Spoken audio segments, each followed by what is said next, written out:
Warahmatullahi wabarakatuh. Halo semuanya, kenalin nama aku Felania Zara dari kelas 12C absen 42. Jadi pada kesempatan kali ini aku bakal ngejelasin tentang replikasi DNA. Jadi langsung aja kita ke pembahasannya. DNA atau deoksiribonukleat asid berperan sebagai pembawa informasi genetik dari satu generasi ke generasi yang lain. DNA sendiri merupakan polimer besar yang tersusun atas unit-unit nukleotida atau polinukleotida. Sebuah nukleotida tersusun atas, yang pertama ada gugus gula deoksiribosa, gula dengan 5 atom karbon atau pentosa. Yang kedua, gugus asam fosfat. Fosfat terdiri pada C kelima dari gula. Dan yang terakhir, gugus basa nitrogen. Gugus ini terikat pada C pertama dari gula. Jadi dikatakan satu nukleotida terdiri atas satu fosfat, satu gula, satu basa nitrogen yang tersusun secara berurutan. Untuk gambaran tentang susunan nukleotida akan saya taruh di sebelah sini. Oke, selanjutnya molekul gula ini terikat pada basa nitrogen yang tersusun atas basa purin dan basa pirimidin. Basa purin terdiri atas guanin dan adenin. Sedangkan basa pirimidin tersusun atas timin dan sitosin.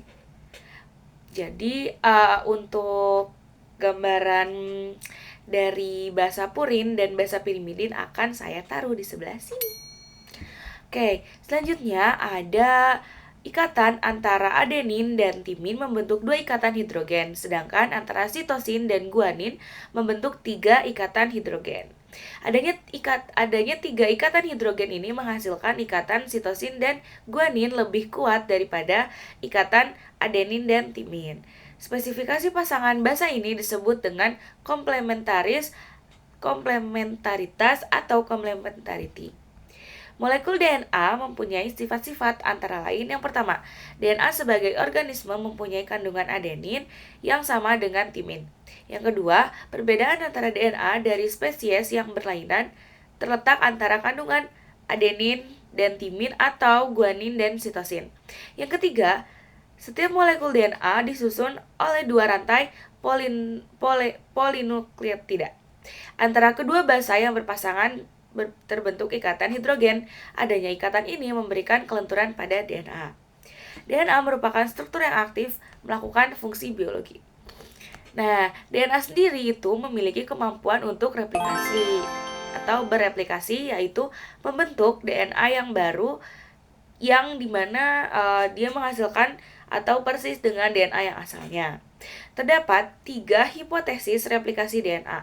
Yang pertama, replikasi konservatif. Yang kedua, semi-konservatif. Dan yang ketiga, hipotesis replikasi yaitu dispersif. Untuk gambar ini akan saya taruh di sebelah sini. Oke, saya akan menjelaskan sedikit mengenai teori tiga teori hipotesis replikasi DNA. Yang pertama ada teori konservatif. Teori konservatif menjelaskan bahwa DNA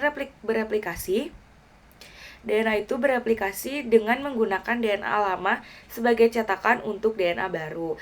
DNA lama disalin untuk membuat DNA yang baru sama persis tanpa mengubah DNA lama. Membuat DNA lama tetap bertahan pada replikasi pertama, kedua, dan seterusnya.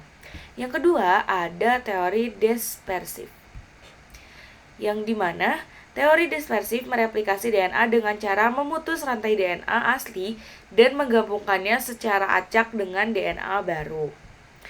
Terlihat pada gambar awal bahwa DNA baru yang terbentuk mengandung potongan-potongan DNA lama secara acak. Walaupun potongan DNA lama disebar secara acak, informasi DNA baru akan tetap sama persis dengan DNA lainnya. Dan yang terakhir ada teori semi-konservatif. Dilansir dari Encyclopedia Britannica, Matthew Meselson dari Franklin Stahl meneliti replikasi DNA pada bakteri Escherichia coli dan menemukan teori replikasi semi-konservatif. Menurut Meselson dan Stahl, untai ganda DNA akan terpisah di mana basa-basa nitrogen tidak saling berhubungan lagi. Pemisahan basa-basa nitrogen dibantu oleh enzim helikase. Dilansir dari yourgenome.org, Setelah basa-basanya terpisah, DNA akan berbentuk seperti huruf Y. Satu bagian adalah 3 atau leading strand, dan satu bagiannya lagi 5 atau lagging strand.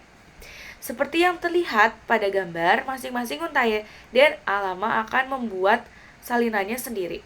DNA polimerase akan menambahkan basa-basa nitrogen ke sepanjang untaian kedua DNA lama. DNA 5 kemudian ditambahkan fragmen Okazaki ke setiap untaiannya secara terputus-putus.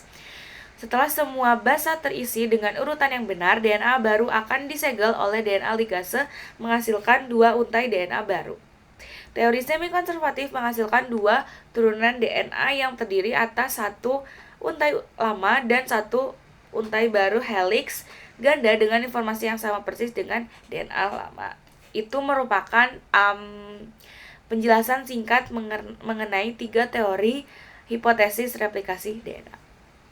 Selanjutnya, saya akan menjelaskan tentang faktor yang dibutuhkan untuk replikasi DNA.